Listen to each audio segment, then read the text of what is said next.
आपण तिथे येऊन थांबलो होतो. जेव्हा वडपेहून निघालेलो, वडपे आमने इंटरचेंजकडे येऊन तिथे थांबलो. तिथे रस्ता बंद होता. जे कल्याण कसारा लाईनीवरचे काम बाकी आहे ते मी दाखवले आणि तिथून पुन्हा मागे उतरलो आणि तिथून फिरून असा टिटवाळ्यातनं फिरून आलो आणि तेवढा फिरून इथे या ठिकाणी यायला मला अर्धा तास गेला. अर्धा तास म्हणजे इथून बघा इथे फक्त इतकंच अंतर बाकी आहे. हे इतकं अंतर तुम्हाला दाखवते. मला अर्धा तास टिटवाळ्यातनं फिरून यावं लागलं. पण रस्ता चुकत कुठनं तरी इथपर्यंत पोचलो आहे. आपली मराठी लाईक शेअर सबस्क्राईब.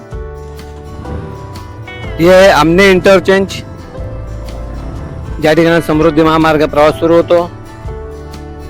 परंतु आपण जो तो दिल्ली मुंबई एक्सप्रेसवेवरनं प्रवास करीत आहोत. दिल्ली मुंबई एक्सप्रेसवे, ज्याला JNPT वडोदरा असेही देखील म्हटले जाते, आणि दिल्ली मुंबई एक्सप्रेसवे बहुतांश कामे झालेले, मोजक्या काही ठिकाणामुळे काम थांबलेले, म्हणजे रस्ता पूर्ण होऊन सुद्धा अपूर्ण आहे. आणि ते का आहे ते पाहायला आज आपण निघालेलो आहोत.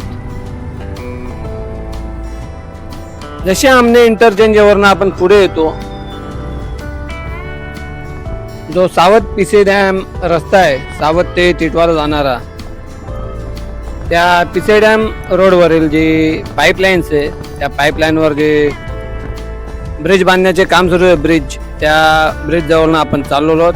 ही उतरण आहे. बहुतांश लोक आत्ताच्या वेळेला या उतरणीचा वापर करतात नागपूरला जाण्याकरता वगैरे, समृद्धी महामार्ग जाण्याकरता, कोणाला विरारला जायचं, प्रत्येकजण या मार्गाचा वापर करतात. आपण विरोध दिशेने चाललो होतो. हा जो वरती ब्रिज बांधत आहे, हा ब्रिजमुळे हे जे काम आहे थांबलेले, अदर हा रस्ता पूर्ण झाला असता. याच्यानंतर अजून एक अडथळा आहे. एकंदरीत 3 ते 4 अडथळे आमने इंटरचेंज पासून रायते इंटरचेंज पर्यंत आहेत.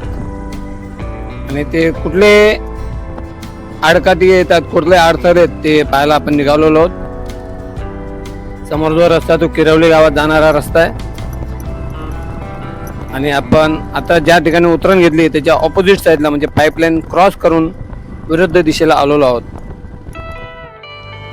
दिल्ली मुंबई एक्सप्रेसचे अपडेट घेत असताना आपल्याला अनेक ठिकाणी रस्त्यांवर मध्ये जे हाय व्होल्टेज पॉवर सप्लायचे टावर आहेत, त्यांच्यामुळे रस्त्यांचे कामे अडकलेले आपण पाहिलेले असतील.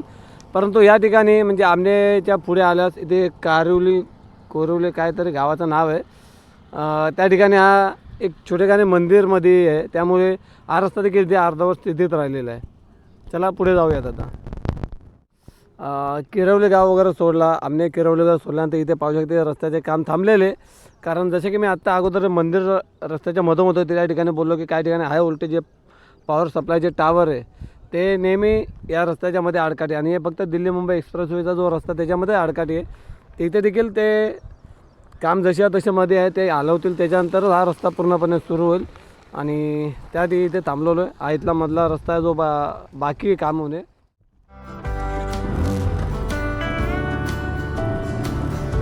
एकंदरीत जे 2 अडथळे आपण पाहिलेत, एक तर पिसे डॅम रोडवरील जे पाईपलाईन आहे, पाईपलाईनवरील जो ब्रिज आहे त्याचं काम, त्यानंतर किरवले गावाचं ते मंदिर, आणि हे तिसरं ज्या ठिकाणी अतिउच्च दाबाचे विद्युत प्रवाह वाहून नेणारं जे वाहिनी आहेत त्यांच्यामुळे की इथे काम थांबलेले आहेत. येत्या काही दिवसात कधी हटवले जर का इथे जे पोल आहेत ते पोल येऊन पडलेले आहेत.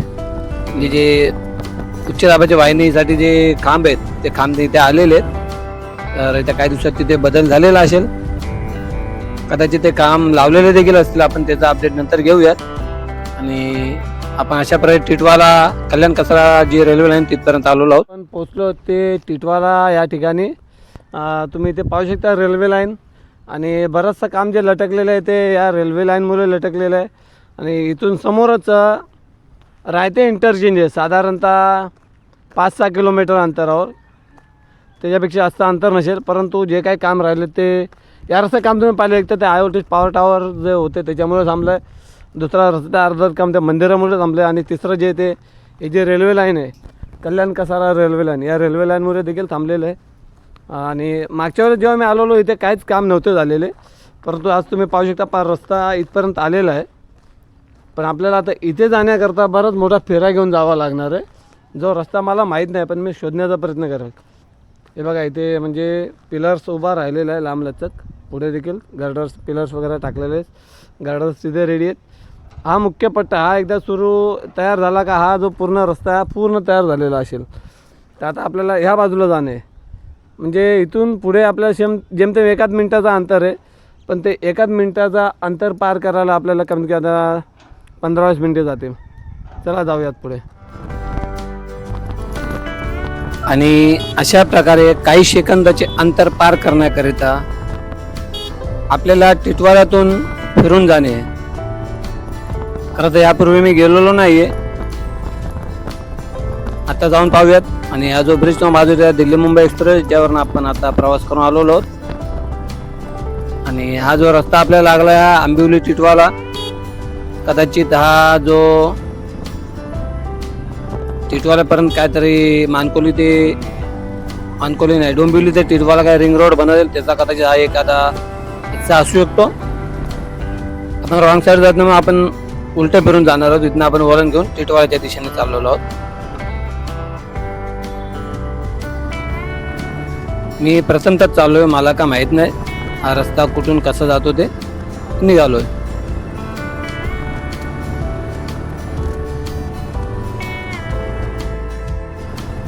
आणि बराचसा रस्ता फिरत येत असताना आता मी टिटवाळा येथील जो फ्लायओव्हर आहे ब्रिज त्या फ्लायओव्हरवर आलेलो आहे. आणि मी कुठून आलो कसा आला काही अंदाज नाही. तर आलोय. रस्ता शोधण्याचा प्रयत्न केलेला आहे.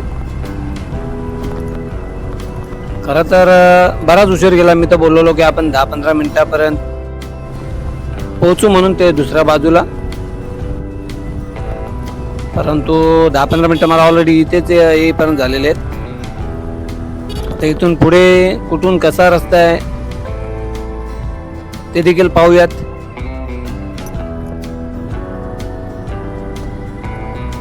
ब्रिज संपलेला आहे. बराचसा अंतर पार केल्यानंतर आपण कुठल्या तरी एका गावात पोहोचलेलो आहोत. गावाचं नाव का आता आठवत नाहीये. इथे एखादा बोर्डवर पाहायला पाहिजे होता. असो आपण या गावात पोहोचलेलो आहोत. गावात कसे आलो माहित नाही. कदाचित रस्ता चुकलो. नक्की जाणवत आहे मला रस्ता चुकलो असावे आपण. बाकी काही म्हणा रस्ता चुकलेलो असताना की रस्ता खूप छान वाटत आहे. खूप वेगळ्या प्रकारचा फील येत आहे. ते असं वाटतं गावाला पोचलो का कुठे. आणि वेगळाच रस्ता. आणि मला वाटतं या रस्त्याची माहिती घ्यायला काय हरकत नाही. रस्ता कुठून कुठे जातो ते. अशा प्रकारे आपण एका गावात पोचलेलो आहोत.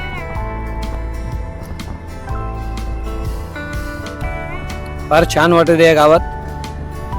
आपण जर या गावात अटाल टिटवाळामधील तर या गावाचे जे नाव नमूद करावे कमेंट बॉक्समध्ये. खूप छान घर आहेत.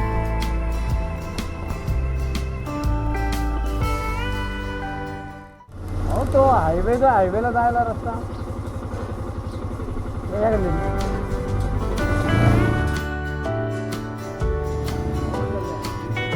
आपण त्या काकांना विचारलं. कारण मी बराचसा फिरून आलोय. मला 100% खात्री की मी रस्ता चुकलोय. म्हणून त्या दुकानदारांना म्हणजे त्या काकांना विचारलं असतं. त्यांनी मला इथून गल्लीतून जाण्याचा सल्ला दिला. आणि त्या गल्लीतून मी निघालेलो आहे. कुठे पोचणार आहे कसा पोचणार आहे देव जाणो. परंतु काकांना मी बोललो मला जो Delhi Mumbai express way highway बनत आहे त्या ठिकाणी जायचे म्हणून.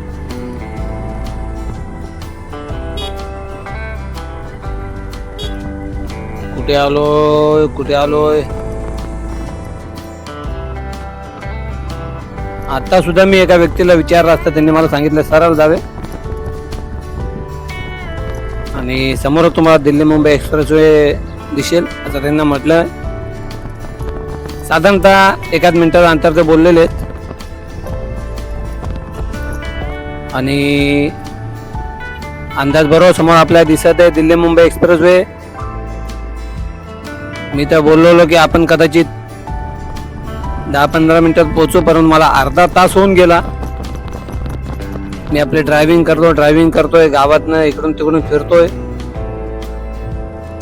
आणि फायनली ओके आता माझ्या लक्षात आलेलं आहे, कारण मागील जो मी व्हिडिओ केला होता काही महिन्यांपूर्वी तेव्हा या ठिकाणी सर्व काम थांबलेले होते. इथून पुढे रस्ता अस्तित्व नव्हता आणि आज मात्र इथे कामे सुरू आहेत. म्हणजे इथे पूर्ण रस्ता एक प्रकारे बंद होता. तुम्ही माझे जुने व्हिडिओ पाहू शकता, त्यात तुमच्या लक्षात आहे ना. आता मात्र इथे कामे पूर्णपणे बहुतांश झालेले आहे. हो हो हो, रेल्वे लाईन पण समोर आलेली आहे आणि अशा प्रकारे आपण रेल्वे लाईन जवळ पोहोचलो आहोत.